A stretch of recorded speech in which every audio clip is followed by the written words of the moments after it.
Bapak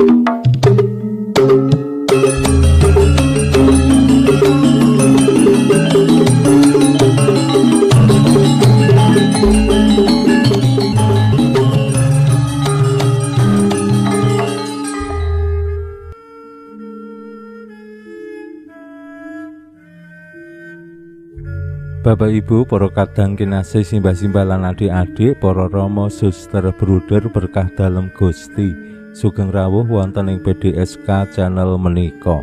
Kados pundi kabar panjenengan? Mugi-mugi bagas kasarasan kesehatan kawilujengan tansah mengku kula panjenengan sami anggenipun nglampahi gesang ing dinten menika. Lan mugi-mugi lumantar panglimbang basa Jawi waosan Injil kula panjenengan sansaya saged nggayuh iman kapitadosan ingkang leres lan mantep. Langkung-langkung anggenipun kula panjenengan sansaya nglambari pepantaning murid-murid dalem Gusti kanthi kautaman-kautaman iman, tresna tinresnan, lung tinulung, hormat kinurmatan lan sanes-sanesipun supados anggenipun lelana wonten ing alam donya lan nglampahi pasujaraning gesang kula panjenengan sansaya saged nampi kasantosan saking Gusti piyambak lan antarane awake dhewe ya bisa asung kasantosan. Wonten ing nglampahing gesang menika temtu yen kula panjenengan raos-raosaken sansaya dangu sansaya awrat yen ningali fokus marang maneka warni kabutuhaning gesang lan tantanganing gesang ning ampun kesupen saben-saben kula panjenengan kagodha mung mikirake kabutuhan-kabutuhaning gesang sing sansaya kathah lajeng keraos awrat, kula panjenengan nggih kedah menyeimbangkan supados suka bingah anggenipun gesang tetep manjing ana ing uripe awake dhewe. Yen namung ngraos-ngraosaken awrating gesang awake dhewe bakal rekoso banget, bakal susah banget lan lampahing gesang ya terseok-seok merga rasane nggendong kabutuhan sing abot. Gusti tansah ngreksa gesang kula panjenengan. Waosan Injil dinten menika tasih nglajengaken sembayangan dalem Gusti ing ngarsaning Allah ingkang nyuwun supados para murid-murid dalem menika manunggil nyawiji lan estu mbangun paguyubaning murid sing santosa. Lan waosan Injil dinten menika sami kalian waosan Injil minggu wingi, Minggu Hari Komunikasi Sosial Sedunia. Gusti ngersakake supados para murid samiya manunggil kados Gusti Yesus ingkang manunggil kalian Allah. Panunggilan menika penting supados sujarahing gesang ingkang kula panjenengan alami menika nggih dados sejarah berjalan bersama. Lan menika sampun dipun paringaken Bapak Paus almarhum kirang langkung taun 2023. Pasaman suci ingkang sinodal berjalan bersama. Laning taun menika taun jubilium anggenipun berjalan bersama menika bersiarah pengharapan.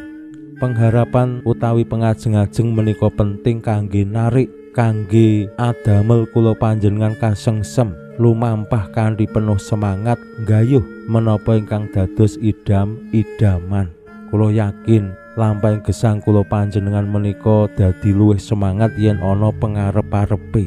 Kaya yen awake dhewe misa memulih nggih, apa meneh nyewu mengko pangarep-arepe entuk mangan, snack, wedang lan souvenir. Nah menika adamel le budal misa kanthi rancak, kanthi semangat.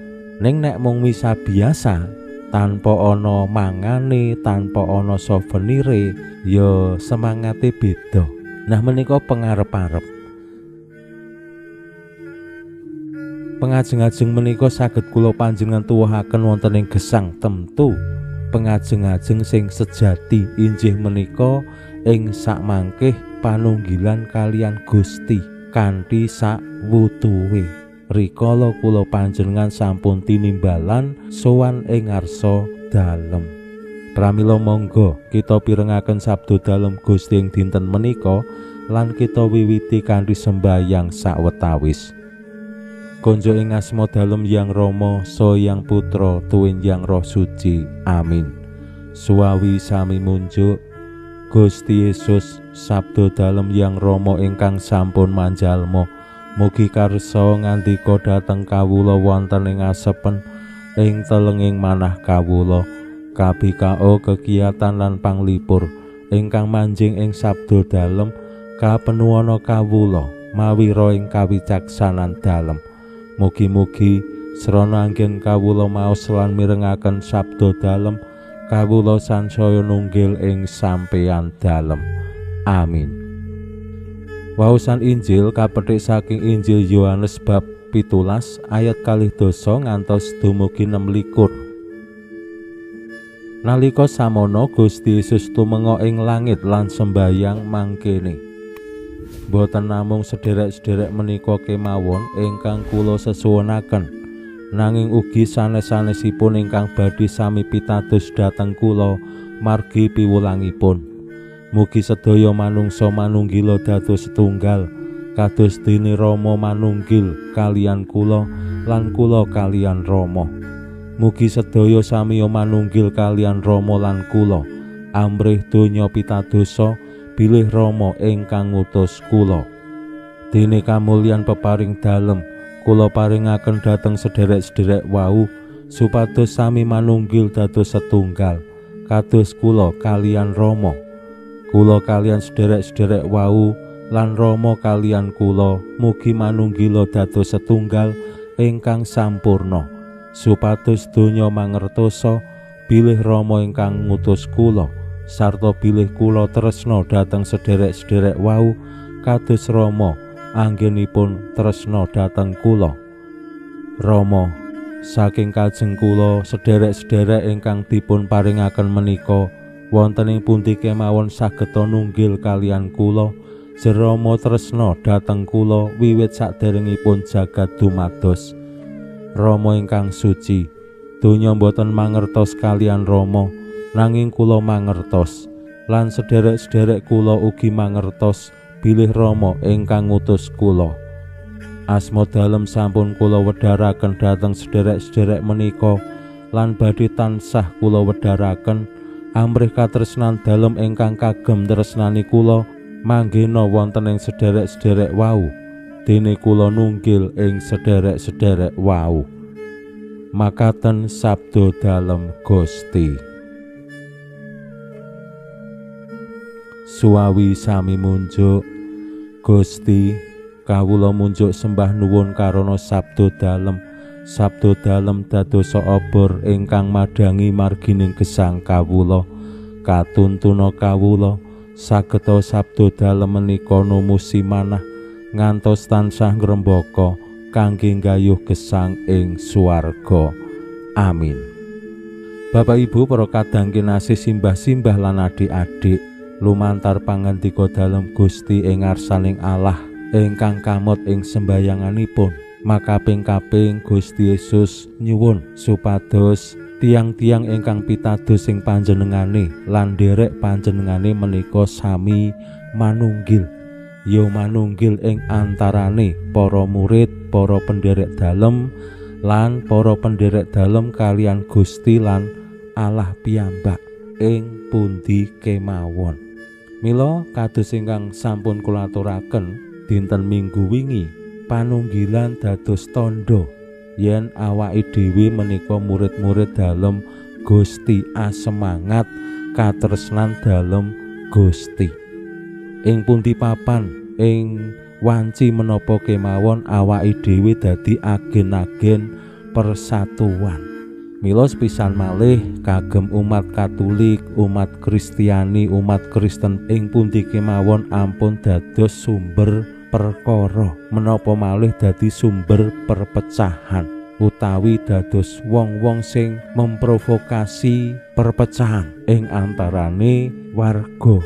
Mila kula panjenengan kedah nggadahi lan nuwuhaken katresnan dalem Gusti piyambak ing manah kula panjenengan sarta manah sing andhap asor, supados ing maneka warni perbedaan keragaman awake dhewe tetep bisa manunggil.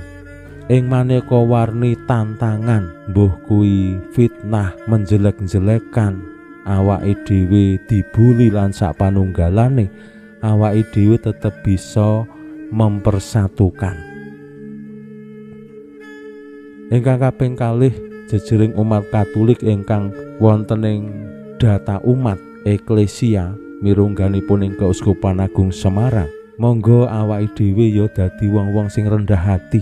Aku manggon ana ing ngendi ya ing kono, aku ndaftarke dadi umat Katolik. Mbok menawa anggone berkegiatan, anggone aktif rung iso neng panggonanku, aku isih neng paroki liya, paroki asalku mbiyen, paroki sing cedhak karo aku nyambut gawe, ora apa-apa. Ning sing diupati diupaya kepriye anggonku bisa manunggil karo umat-umat Katolik ing panggonanku, ing papan aku urip. Menika sing tasih kathah tantangan ing pundi kemawon wonten ing paroki-paroki lingkungan-lingkungan. Awit Gusti piyambak ngersakake panunggilan, ora mung panunggilan karo wong sing adoh, ning luwih-luwih karo wong-wong ing sak kiwa tengen kula panjenengan. Menika sing paling penting pertama, kados keluarga nggih. Awake dhewe mbangun panunggilan kuwi ya karo keluargane dhewe sik, karo bojo, anak, sumrambahe terus karo wong tuwa, maratuwa, putu, ponakan, bulik, pakde, siwa lan sak panunggalane. Aja malah manunggile karo wong tuwa utawa karo putu, karo pakdene. Sing sepisanan sing paling cedhak ya karo bojo anake dhewe. Pinuji Allah sakmenika sarta ing salami-laminipun, salam sehat, salam bahagia, salam katentreman. Lan mugi-mugi lumantar panglimbang dinten menika kula panjenengan tansah jinangkung ing berkah dalem Gusti ingkang Maha Kuwasa, Yang Rama, Sang Yang Putra, Tuwin Yang Roh Suci. Amin.